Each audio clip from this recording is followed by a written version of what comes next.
pemerintah itu kan mengalokasikan anggaran sekitar 300 M. Nah, biasanya kan kalau sudah ada modal tambahan itu mereka akan bisa lebih banyak melakukan inovasi terhadap produk-produknya itu tadi. Kalau kita ini bentuknya hanya bisa mendorong supaya merekomendasi supaya dikasih pinjaman oleh pihak Bank BBR. Kalau soal pendampingan, soal pelatihan itu sudah menjadi kewenangannya pihak Dinas UMKM. Nah, pendampingan ini bentuknya adalah membuat pelatihan yang lebih serius dalam hal digitalisasi para pelaku UMKM. Ya, kuncinya ya di digitalisasi pemasaran, terus akses permodalan, yang ketiga pendampingan.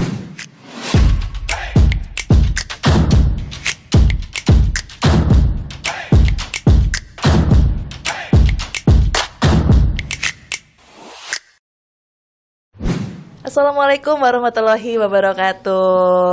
Waalaikumsalam warahmatullahi wabarakatuh. Oke, teman-teman, kita ngobrol lagi di sini bersama dengan Bapak Salim Ashar, anggota Komisi C DPRD Jawa Timur. Selamat sore. Selamat sore, Mbak. Cak Salim ya, ini biasanya kalau di luar sana panggilnya Cak Salim. Selamat datang kembali di podcast Kios Koran. Sekarang kayaknya makin fresh gitu ya, dibandingkan yang kemarin-kemarin kayaknya agak tegang dikit gitu kan. Sekarang lebih enjoy. Kita ngopi soalnya. Berarti kemarin belum ngopi ya. Oke, Cak Salim, apa kabar hari ini? Baik? Alhamdulillah baik.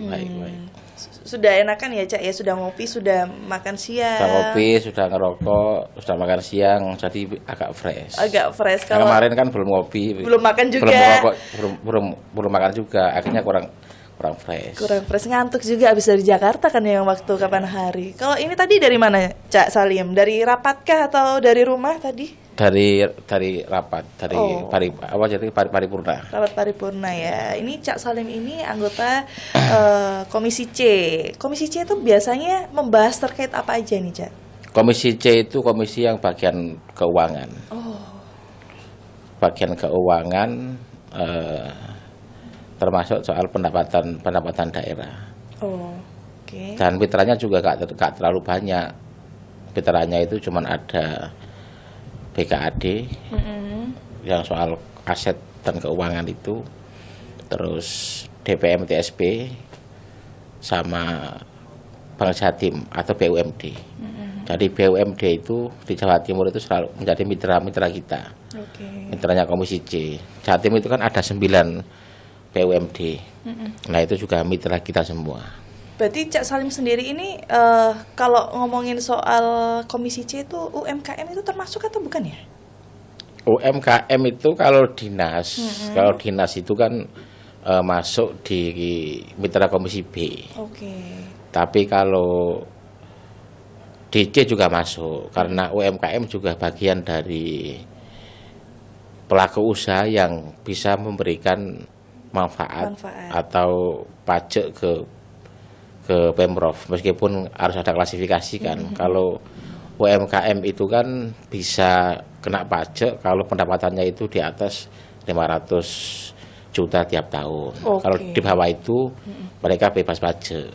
Berarti karena ada pajaknya maka itu juga masuk di Komisi C. Baik, karena urat nadi ekonomi rakyat. Betul ya, Cak ya? Kita sebelum membahas masalah UMKM atau di bidang Komisi C gitu ya, Cak, saya pengen tahu nih, Cak Salim ini kan aslinya orang Lamongan, tinggalnya di Surabaya. Nah, kalau ke Lamongan ini biasanya setiap berapa minggu sekali? Istri, keluarga di Lamongan semua apa di Surabaya, Cak? Keluarga di sini, di sini semua. Cuman orang tua di Lamongan. Orang tua di Lamongan. Iya. Saya mau tanya dapilnya. Ini kemarin saya lupa tanya dapil. Penasaran ini dapilnya dapil mana aja nih, Cak? Saya dapil Jombang Mojokerto. Oh, Jombang sama Mojokerto. Iya, dapil Jatim 10. Kalau dulu 2019 saya nyalek RI dapil Lamongan Gresik. Belum jadi, terus kemarin nyalek di provinsi dapil Jombang Mojokerto terpilih. Jombang sama Mojokerto itu. Jadi dapil itu gak harus daerah asal. Oh gitu ya? Iya, karena saya aslinya Lamongan, tapi dapil saya kemarin Mojokerto Jombang, terpilih. Justru malah yang kemarin di Lamongan Gresik nggak terpilih. Oh, masih kalah. Masih kalah. Berarti kalau di Mojokerto dan juga Jombang banyak dong teman-teman di sana, Cak? Banyak. Banyak. Sering ke sana berarti kan ya? Ya otomatis. Otomatis. Ya, Berapa bisa dibilang satu minggu ada berapa kali, Cak, kalau maksudnya ngobrol-ngobrol atau diskusi bersama dengan masyarakat yang ada di sana? satu minggu bisa 2 kali. Wow. Bisa juga 1 kali, tergantung. Kalau padat juga bisa setiap hari juga. Pernah? Ya pernah. Waktu kampanye kan setiap hari kita. Itu padat sih ya, bener banget. Padat banget itu. Oke, berarti setiap hari PP berarti ya, Cak Salim ya? Hari PP.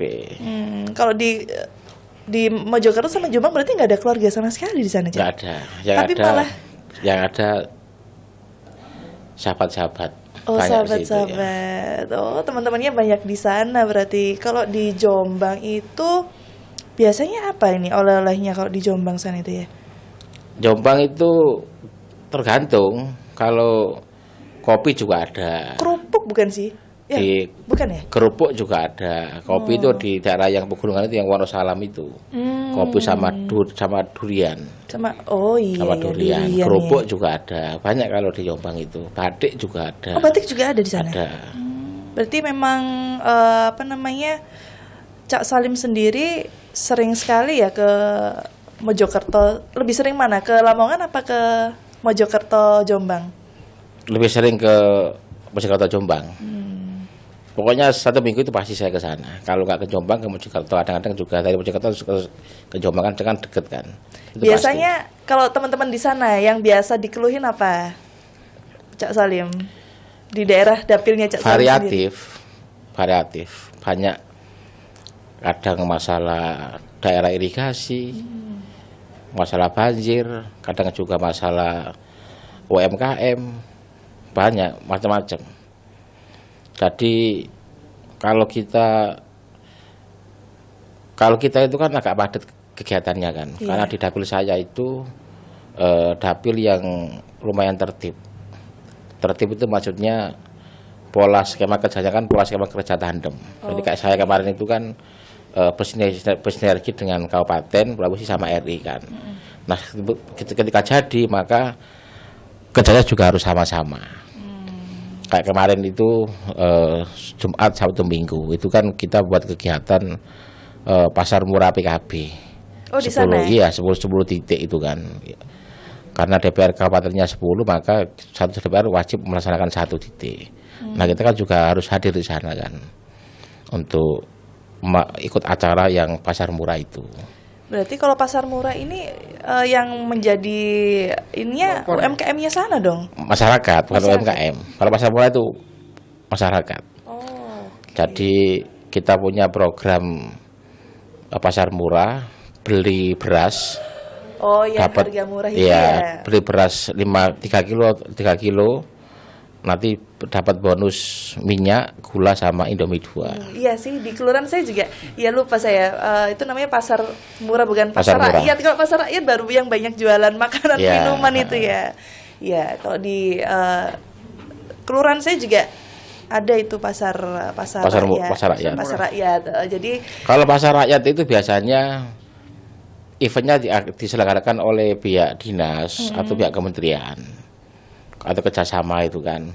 Akhirnya eventnya lebih besar, terus banyak UMKM yang jualan di situ. Iya, biasanya. Kalau pasar murah PKB ini cukup kita buat acara, buat event seremonial sebentar, terus kita pasar murah gitu aja. Jadi ngundang ke masyarakat, ibu-ibu itu untuk beli beras, nanti dapat bonus gula sama minyak sama Indomie 2. Itu semuanya boleh ikut? Maksudnya yang ya pakai undangan. Pakai undangan berarti ya.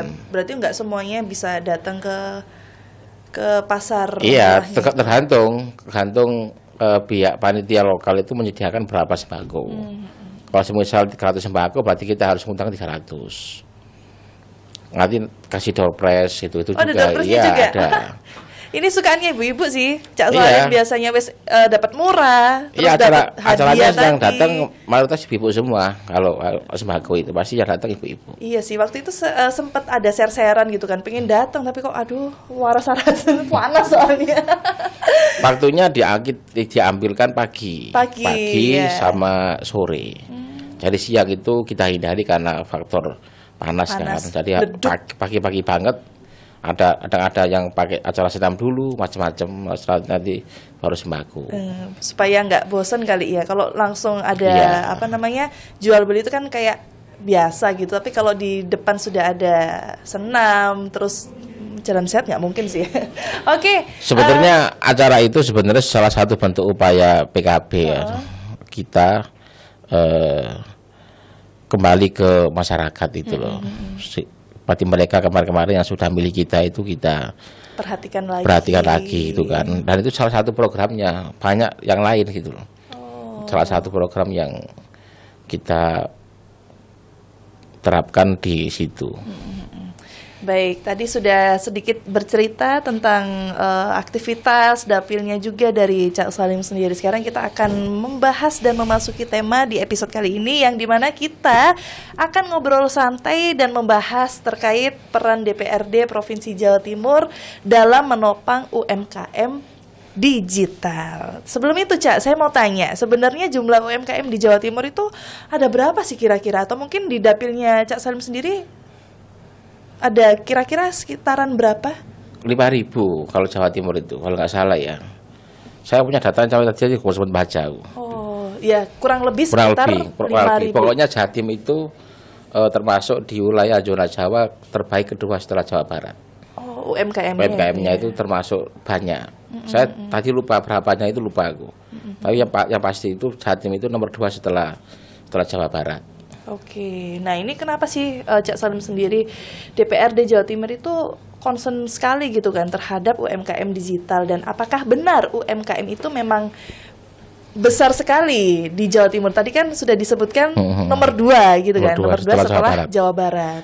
Iya, sebenarnya itu jadi PR kita bersama, apalagi dengan kemarin yang pabrik gudang garam. PHK masal gudang garam ya? Iya. Gudang garam yang di PHK itu. Nah, biasanya kan orang-orang ini pasti akan, biasanya ya kebanyakan, semisal PHK-nya itu gede, itu pasti mereka bingung cari kerja kan. Iya. Nah, salah satu kerja yang paling gampang dilakukan itu adalah bisnis UMKM.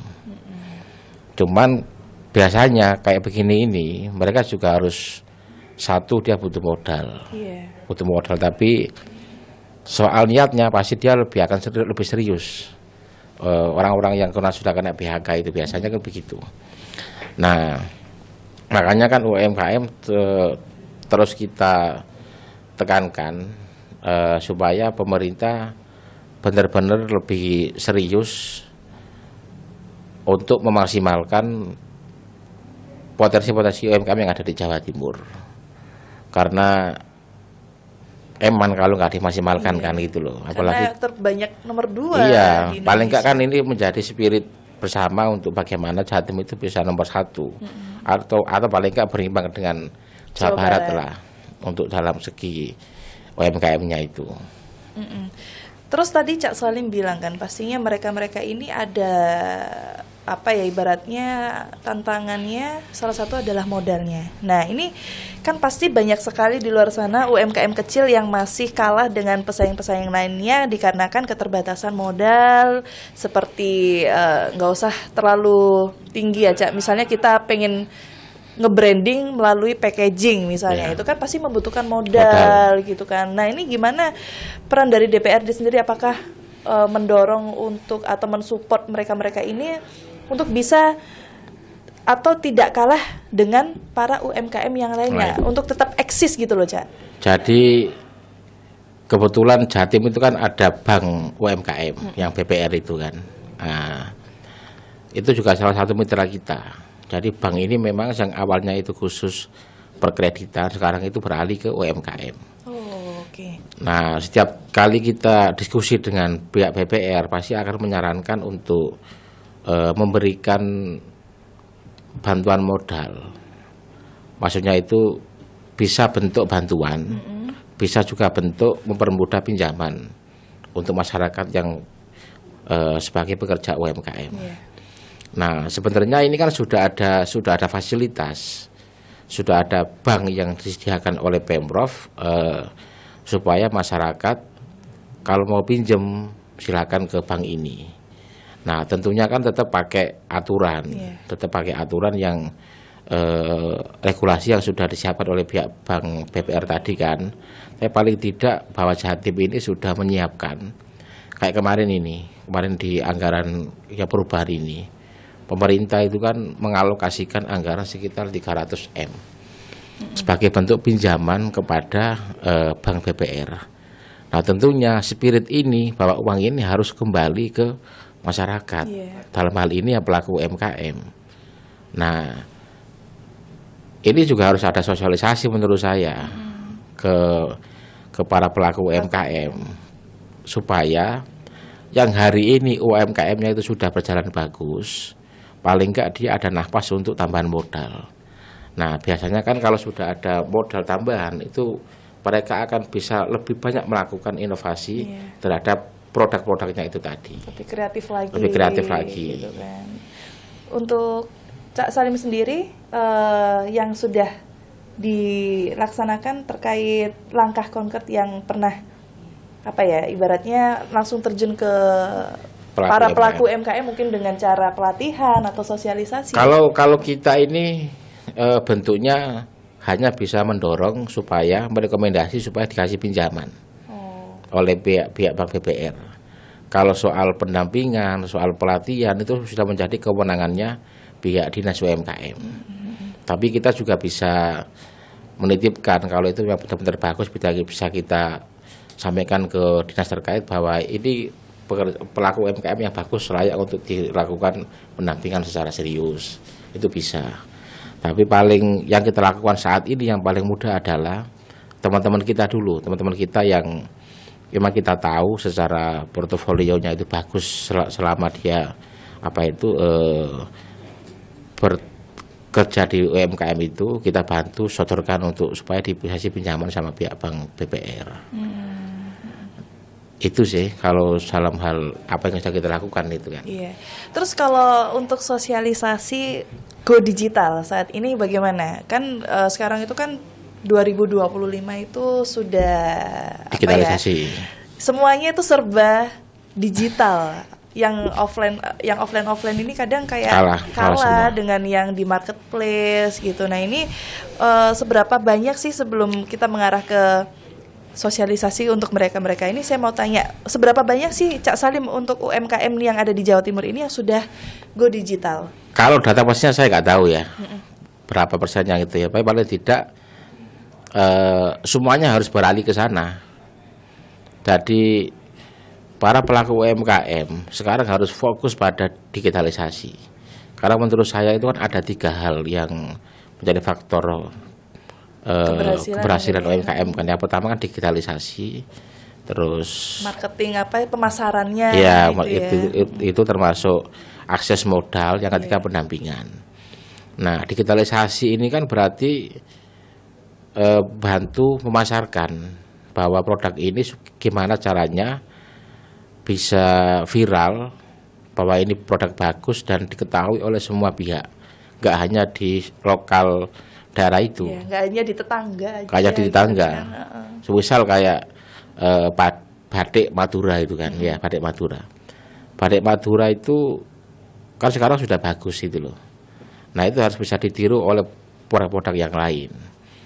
Nah, pemerintah di sini harus hadir untuk membantu memasarkan supaya produk Jatim yang lainnya itu juga bisa bantu keangkat di pusat ataupun di internasional. Untuk perannya dari DPRD sendiri ini, khususnya dari Komisi C untuk dalam menopang UMKM digital. Ya, perannya tadi itu berarti kan pemerintah harus menganggarkan anggaran untuk melakukan pendampingan. Nah, pendampingan ini bentuknya adalah membuat pelatihan yang lebih serius dalam hal digitalisasi para pelaku UMKM. Karena kan ini kadang-kadang mungkin ada beberapa orang yang bisa langsung paham. Artinya saya punya produk onde-onde tanpa harus saya menunggu pelatihan dari birokrasi, dari dinas. Saya akan mencoba sendiri, kan ada kan itu. Tapi ada juga yang mungkin pelaku UMKM yang masih kebingungan. Kira-kira gimana produk saya ini bisa dikenal banyak orang gitu kan. Nah, itu harus hadir di sana, melakukan pendampingan secara intensif untuk membantu mempromosikan produk tersebut. Baik, berarti perannya ini ada di fungsi anggaran, kemudian fungsi pengawasan. Tapi untuk fungsi legislasinya bagaimana, Cak Salim? Fungsi legislasi, kalau fungsi legislasi itu kan untuk membuat regulasi, buat aturan kan. Ya, selama ini sih kita belum bahas perda soal itu ya. Tapi paling tidak bahwa teman-teman DPRD itu banyak, apalagi akhir-akhir ini selalu menyuarakan soal UMKM. Karena ini menurut kita itu sangat penting pada situasi hari ini gitu loh. Dengan banyaknya PHK, maka UMKM ini menjadi salah satu pelarian nantinya untuk orang bekerja itu loh. Makanya kan pemerintah di sini harus benar-benar serius dalam hal ini supaya bisa mengembangkan atau membantu orang-orang yang baru mau melakukan usaha-usaha UMKM. Iya, betul sih Cak Salim. Terus untuk biasanya kan tadi Cak Salim bilang sebaiknya UMKM ini supaya produk-produk yang baru jalan dikenal banyak orang, itu kan diadakan sosialisasi. Nah, ini biasanya materi apa aja sih Cak Salim yang akan disosialisasikan kepada para pelaku UMKM? Biasanya terkait apa? Iya, terkait jadi gini. Jadi dinas itu kan punya program. Nah, salah satu programnya itu adalah mengakomodir, mengumpulkan para pelaku UMKM untuk diajak pelatihan gitu loh. Cuman kadang-kadang selama ini itu hanya selesai di pelatihan ke pelatihan, tidak ada output yang jelas bagaimana setelah pelatihan itu gitu loh. Nah, kita itu menekankan bahwa pendampingan itu dilakukan setelah pelatihan. Nah, pelatihan itu kan juga ada klasternya kan, ada yang pelatihan bagi pemula, ada yang sudah UMKM yang sudah berjalan bagus. Nah, tinggal dibedakan nanti bagaimana bentuk pendampingannya. Kalau yang sudah bagus bagaimana pendampingannya, kalau yang baru mau memulai nanti bagaimana pendampingannya. Nah, ini kan butuh konsentrasi secara penuh untuk melakukan pendampingan supaya pelaku-pelaku ini bisa maksimal semua gitu loh. Dan pastinya harus konsisten ya Cak Salim. Kadang berhenti cuma sampai pada pelatihan, pendampingannya ini masih kadang belum. Nah, itu yang sering kita kritik. Daripada memperbanyak kegiatan teori, pelatihan, ini prakteknya langsung. lebih banyak prakteknya, atau lebih menekankan pada sisi bantuan buat modalnya itu. Berarti itu yang saat ini sedang disorot oleh teman-teman DPRD ya, pengawasan untuk pelaku UMKM-nya sendiri. Jangan berhenti di pelatihannya aja, karena teori aja nggak cukup kalau tanpa prakteknya gitu kan.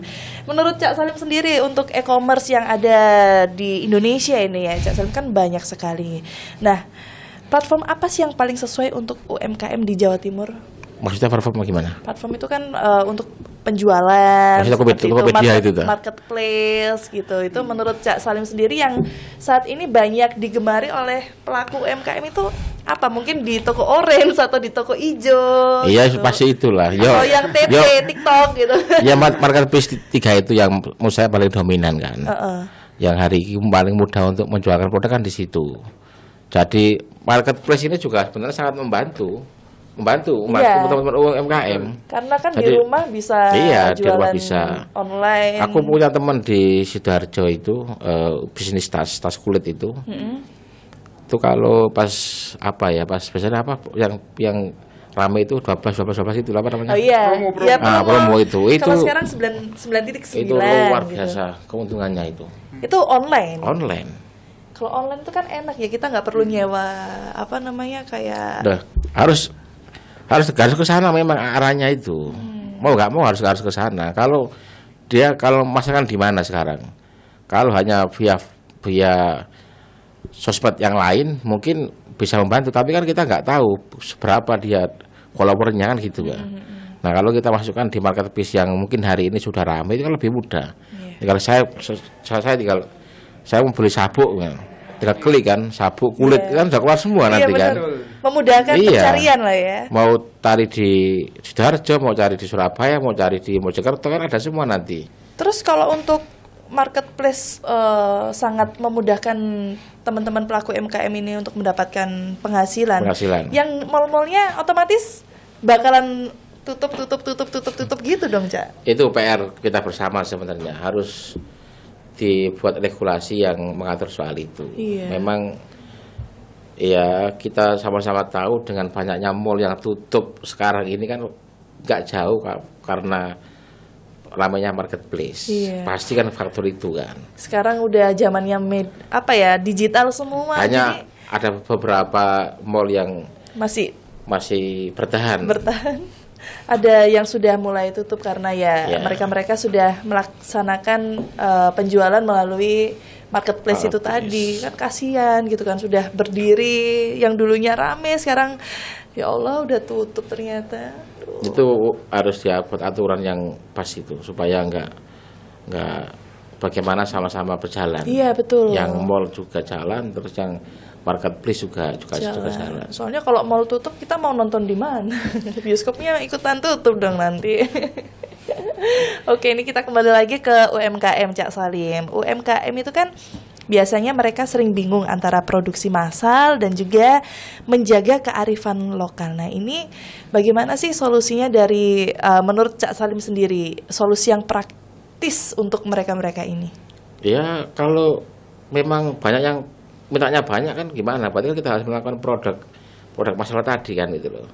Ya tentunya tidak mengurangi dari kearifan lokal. Jadi itu kan tuntutan konsumen kan, bahwa kita harus hari ini harus menghabiskan semisal onde-onde harus habis onde-onde satu hari itu paling enggak 10.000. Nah, sedangkan kearifan lokalnya itu harus diolah bagaimana supaya terjaga gitu loh. Nah, itu tugasnya para pelaku UMKM bagaimana masih bisa seimbang. Seimbang itu maksudnya kearifan lokal masih tetap dijaga, tapi dia juga bisa memproduksi secara massal. Untuk kunci menurut Cak Salim sendiri, kunci penguatan UMKM ini sebenarnya letaknya di mana sih, Cak? Tadi itu, saya bahas tadi 3 tadi itu. Ya kuncinya ya di digitalisasi pemasaran. Terus akses permodalan, yang ketiga pendampingan. 3 itu berarti UMKM itu gak lepas dari 3 ini. Kalau 3 ini berjalan dengan bagus pasti akan lancar. Sukses gitu kan. Tapi kalau salah satunya nggak ada percuma. Sekarang gini, kita dibantu pemasaran, ya kan? Kita bantu pemasaran, tapi gak ada modal. Kan akhirnya nggak bisa produksi dia. Terus nggak ada pendampingan. Kan juga pasti akan beralih ke bukan, dia pasti akan malas, pasti akan ditinggalkan gitu. Tapi kalau 3 ini diramu dengan baik, bisa sinergi dari digitalisasi pemasaran sampai dalam akses pendampingan itu pasti akan berjalan bagus. Kalau ngomongin soal pelatihannya ini, Cak Salim, apa sih prioritas digital tools yang direkomendasikan? Mungkin cara mereka untuk membuat flyer atau mungkin branding mereka itu biasanya apa? Branding sih sebenarnya. Ya membuat bagus branding. Jadi kayak di marketplace itu. Kalau fotonya biasa aja kayaknya kita nggak tertarik. Makanya kan kadang dia ambil foto yang bagus, terus betul itu harganya mahal, terus kita kasih harga yang murah. Itu kan juga branding. Nah, itu juga harus menjadi bagaimana caranya. Kalau itu kan tadi kan agak ngawur. Dia ambil fotonya produk yang bagus dengan harga yang mahal, dia ambil di fotonya itu terus dia taruh di produk di akunnya dia dengan harga yang murah. Ini kan banyak begitu kalau di marketplace itu. Nah, ini kan ngawur. Nah, itu bagaimana gak seperti itu tapi dia bisa memberikan branding produknya dengan bagus. Nah, itu fungsinya di yang pendampingan tadi sama pelatihan tadi itu. Jadi ada pelatihan bagaimana caranya kamu itu bisa membranding produkmu dengan bagus, itu kan ada teorinya. Jadi gini, DPR ini sebenarnya hanya sebagai fasilitator antara masyarakat pelaku UMKM dengan pemerintah. Karena anggarannya kan ada di dinas. Jadi kita ini hanya mencoba untuk menjembatani antara kebutuhan masyarakat dengan kebutuhan pihak eksekutif. Makanya DPR itu pasti akan selalu menekankan gak sepihak. Artinya bahwa pemerintah ini karena sudah dialokasikan anggaran untuk UMKM maka harus dipakai untuk para pelaku UMKM. Kembali lagi ke kita pelaku UMKM gitu. Selain pelatihan branding nih, Cak Salim, apakah ada pelatihan seperti pencatatan keluar masuk? Pasti. Keuntungan, nah itu kan modal, juga dan salah satu kebutuhan yang harus diperbaiki kan, itu masalah manajemen. Kalau produknya sudah bagus, modalnya sudah ada, brandingnya sudah bagus, pendampingannya sudah bagus, ternyata keuangannya nggak bagus kan, akhirnya nggak bisa jalan lama. Nah, ini termasuk pelatihan dalam hal meningkatkan kapasitas para pelaku UMKM dalam hal pengelolaan keuangan. Iya, karena kan banyak biasanya itu gini, kalau satu pelatihan itu banyak satu rangkai kan. Ada materi yang bahas soal branding. Ada materi yang bahas soal digitalisasi, ada materi yang bahas soal keuangan, manajemen tadi itu. Jadi include itu loh. Nah, kendala kita selama ini rata-rata itu yang banyak dikeluhkan orang itu setelah pelatihan selesai tidak ada output yang jelas, tidak ada pendampingannya tadi itu ya. Nah, kita itu menekankan lebih baik pelatihannya dikurangin tapi pendampingan dan bantuan modalnya itu lebih besar. Jadi waktu kita nyatet keluar masuknya ini loh caranya itu begini, jangan cuman ini begini. Ya, itu gitu. Sudah ada, itu kan sudah ada ahlinya sendiri itu. Iya, pendampingan itu harus dan itu jangan berhenti atau maksudnya cuman seremonial itu jangan gitu loh, kalau bisa berkelanjutan terus. Pendampingan itu dimulai dari tahap dia rekrutmen. Terus setelah rekrutmen terus sudah selesai pelatihan itu nanti juga didampingi terus. Nah, tanpa harus mengesampingkan para pelaku UMKM yang sudah berjalan dengan bagus. Yang bagus tetap didampingin, dimonitor. Nah, yang pemula-pemula ini lebih intens lagi didampinginya. Soalnya memang di luar sana kan UMKM ini bisa membranding. Kayak contohnya saya sendiri nih, Cak Salim. Saya kan juga pelaku UMKM ya. Saya bisa jualan, tapi nggak bisa mengatur manajemen keluar masuk keuangan itu. Jadi karyawan. Oh gitu ya. Iya. Tapi saya belum mampu membayar. Permodalan tadi. Oh iya, kan, Bank BPR. Solusi terbaik untuk pelaku UMKM. Itu sudah ada pinjaman dari pemerintah senilai 300 M kalau nggak salah itu kemarin itu untuk pelaku UMKM di Jawa Timur. Oke, berarti harus dipermudah pinjamannya, didampingi. Sekarang tinggal niatnya untuk mencari karyawan. Iya. Oke. Baik, berarti itu masukan juga buat saya sih, Cak Salim, karena selama ini kayak prosoku iki modalnya sakmene tapi kok untungnya nggak ono gitu loh. Mungkin masih belum bisa mengatur keuangan seperti itu. Ini terakhir, Cak Salim. Untuk teman-teman yang lagi nonton podcast ini, apa tindakan konkret yang dihadapkan dari pemerintah dan masyarakat? Maksudnya?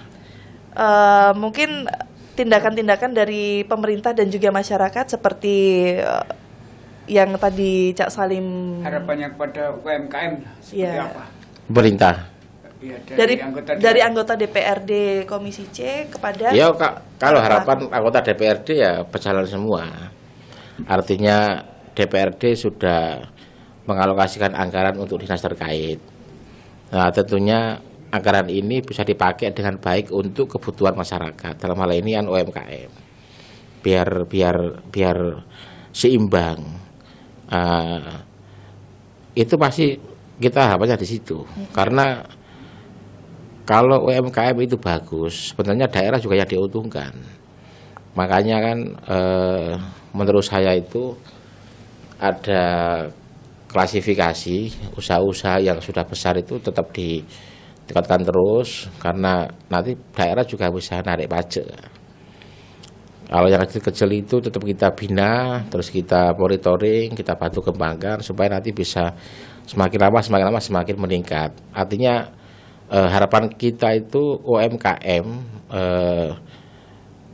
bisa selalu berkembang supaya pendapatannya juga bisa lebih banyak. Maka nanti kalau sudah bisa mencapai keuntungan 500 juta dalam setahun, maka dia ada budgetnya.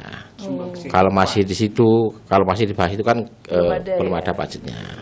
Pantesan aja aku nggak pernah bayar pajak, soalnya masih di bawah 500 juta UMKM-nya. Nggak niat. Oke, terima kasih Cak Salim. Oke. Harapan semoga teman-teman di sini pelaku UMKM jangan lupa selalu ikuti pelatihan, kemudian punya HP digunakan dengan sebaik-baiknya, dimanfaatkan sebaik-baiknya untuk digitalisasi. Terima kasih sekali lagi untuk Cak Salim Azhar yang kali ini di podcast membahas terkait peran DPRD dalam menopang UMKM digital. Semoga teman-teman di sini apa yang sudah disampaikan oleh Cak Salim bisa bermanfaat untuk kita semuanya. Amin. Terima kasih. Ketemu lagi ya teman-teman di podcast Kios Koran episode selanjutnya.